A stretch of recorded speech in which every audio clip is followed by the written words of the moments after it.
A 23-year-old Ukrainian refugee was brutally stabbed and murdered on a train. Her name was Iryna Zarutska. She escaped the war in Ukraine in 2022 with her mum, sister and brother. Her father had to stay behind because of military duty. Iryna was super talented. She studied art and restoration. She loved animals and dreamed of becoming a vet assistant. On August 22nd, 2025, she got on a Charlotte Lynx Blue Line train. She was just listening to music on her phone. But behind her was 34-year-old DeCarlos Brown Jr. Out of nowhere, he pulled out a pocket knife and stabbed her in the neck multiple times. She never even saw it coming. She looked at her attacker in fear, burst into tears as passengers just sat there and did nothing. Iryna died right there on the train. And here's what's infuriating. DeCarlos wasn't new to crime. He had 14 arrests since 2007. Assault, robbery, gun charge, you name it. Even his own mum said he had schizophrenia and shouldn't have been out on the streets. But earlier this year, after yet another arrest, Magistrate Judge Teresa Stokes let him go with just a promise to show up in court. No bail, no consequences. Now, there are some rumors online about Judge Stokes.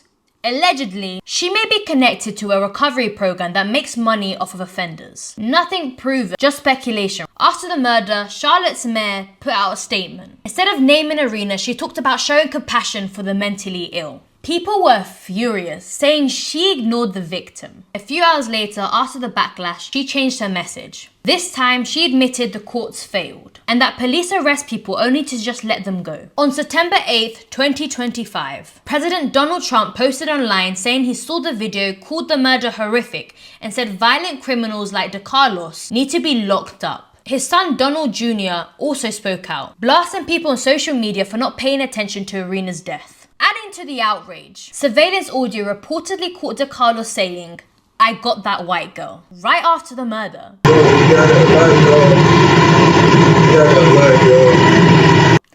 I don't know what that sounds like to you, but that's racism. That detail spread out online fast. Iryna's family is devastated. Her dad couldn't even attend her funeral because he was stuck in the Ukraine, under the draft. The community held a vigil with sunflowers, which was her favorite flower. Meanwhile, GoFundMe pages popped up trying to raise money for DeCarlos, calling him the victim. But GoFundMe shut those down immediately. DeCarlos had 14 arrests, a schizophrenia diagnosis, and a violent history. Yet the system let him board that train. Judge Stokes' decision to release him on a promise was absolutely reckless. And if the rumors about profiting are true, that points to corruption. Iryna escaped a war, only to meet a violent end in a country that promised her safety. Now it's time for my opinion, because, freedom of speech. This case was clearly a hate crime. If DeCarlos was white and Iryna was black, this would have caused national outrage. And there will be a whole other BLM protest by now. DeCarlos is trying to use the mentally ill card, but there were other passengers on that train. For some reason, he only targeted the white girl.